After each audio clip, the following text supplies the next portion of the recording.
My name is Thompson, and I'm a Master Police Officer with the Fairfax County Police Department, and I'm currently assigned to our Public Affairs Bureau. On 9/11/2001, I was actually in the New York City Police Academy. 2 months prior, on July 2nd, I was sworn in, and unbeknownst to me at the time, I was also sworn into what would later be known as the class of 9/11.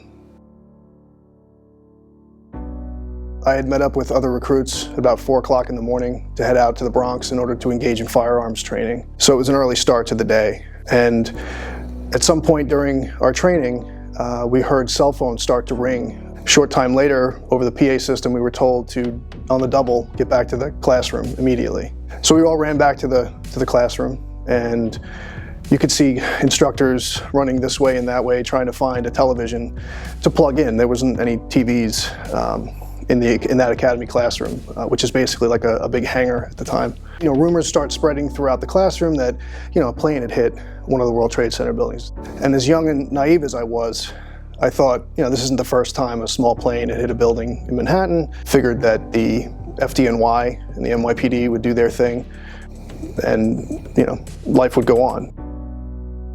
And it was about this time where the instructors found a television, and they were able to plug it in and get it tuned into one of the local news stations. So when the TV finally lit up, I could see both of the twin towers burning like two matchsticks over the skyline of Manhattan, and I knew immediately that something was just beyond wrong.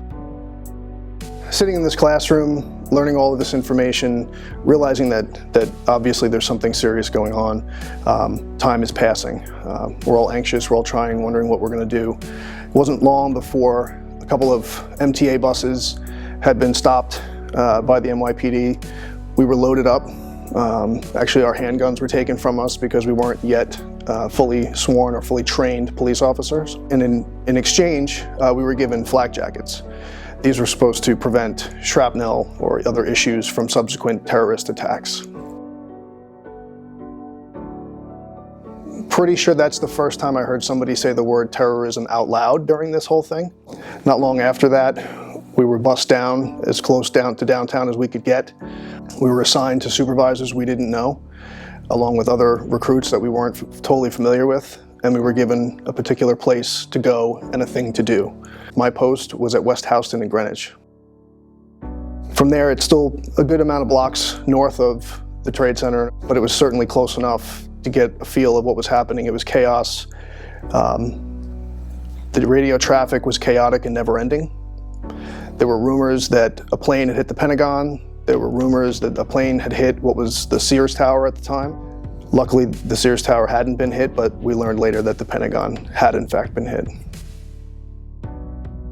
Part of my job that day was to restrict vehicular and pedestrian traffic from traveling south, get people north, and on occasion we needed to go in to accompany some folks in order to get some of their medications and things like that out of the buildings within the outer perimeter. They were just very unsure just how steady some of these buildings were based on the magnitude of what was like an earthquake. I forget exactly where I was, but I look up and I can see maybe the top 6 or 7 floors of what was World Trade Center Building 7. And I saw it start to kind of shudder, and then it just fell. It just fell beyond, like behind some other buildings, but it fell out of view. And I just remember standing there and being, kind of in shock that I just saw a building that wasn't supposed to be brought down. We had gotten there after the first 2 towers had fallen and other subsequent buildings had fallen, but we didn't see them fall. And to see Building 7 fall down was just something I think I'll never forget. And from there, 9/11, the sun was setting on 9/11, the sun was rising on 9/12, and the sun was setting again on 9/12 before we were relieved and sent back to the Academy building on East 20th Street. And so I walk into the gymnasium, and it had been turned into like a rest and recovery area. So all of the mats that we had been doing defensive tactics on a couple of days prior were now laid out. There were blankets, there were pillows. I just remember being so tired that I walked over to the closest mat, knelt down, laid down, and fell asleep. I never even took my hat off or my shoes. And the next thing I know, I'm back out on the street taking care of various tasks. From 9/11 to the time we went back into the academy to what would be considered normal, routine daily activities, It was a little over 3.5 weeks, almost an entire month. I just remember, you know, you see buildings burning, you see people running, and then you start to realize sort of, I guess, maybe the overall scope of it, like just how many people are inside those buildings, just how large those two buildings were. I mean, they're like little cities. I mean, they you know, you see 100+ floors, but there's 6 or 7 flights or floors below ground. It's like a city. I mean, it's like a little tiny city unto itself. And so you don't really realize just how much life was at stake, you know? And I don't think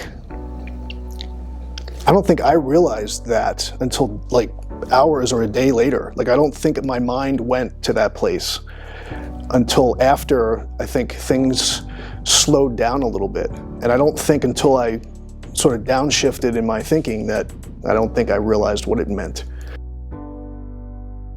I remember being bussed in for my next tour, coming down again the West Side Highway, and I remember just the whole road's just lined with people. I mean, it's just lined with people, and you know, they have signs and flags. You could just tell that everybody wanted to help. Everybody wanted to do something. My first priority, once things settled down a little bit, was to let my family know that I was okay. And I wanted to do that as soon as I could, because obviously I knew that they would be worrying about me. And of course, as a parent now, I wasn't a parent then, I'm a parent now, and it wouldn't have mattered how far away my sons were from these buildings. I would want to hear them. I want to hear their voice. So I finally get a hold of my mother on the phone, and I said, I can't really talk very long. I wanted you to hear my voice. I'm okay. It's bad, Mom. It's very, very bad. It was fast, it was slow, it was loud, it was quiet, it was scary, and it was intriguing. Like, what are we gonna do, you know? And so it was a few days until I had actually gone down to where the actual site was. Up until that point, I had been many blocks north, certainly in the lower Manhattan, but just not close enough to see anything. And I just remember it was late one night, and one of the officers that was there asked me, he goes, have you been down to see the scene? And I said, no, I haven't. And he said, get in the van. And I just remember, it was night, it was rainy out. I remember, you know, spotlights being on. And so it was, even that was very surreal too. It was very bright, right at where it needed to be bright, but it was dark everywhere else. And I just remember being glued to the window inside the van, just looking out the window, just, you know, as it went by. That was the first time that I was close enough to actually see what was going on. And it was just complete and utter disaster. Part of me's glad I saw that, and part of me wishes I never had to, because that made it like real, you know? It was real to begin with, but that really made it real. It makes you angry, makes you sad, makes you vengeful, you know? I didn't even step foot on the pile. I didn't dig, right? I didn't have to do any of that.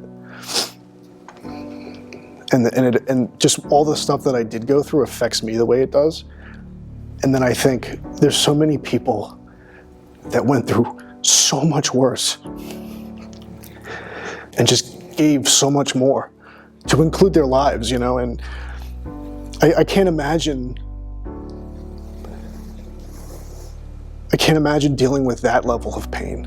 It makes you really angry. And this is 20 years later. I think one of the most positive memories I have from this whole ordeal is just how the city, the state, and the country kind of came together.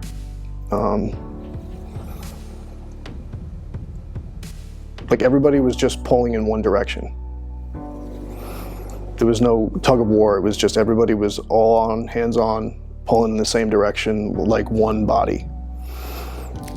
And that fueled us, I think. Kept us going, you know?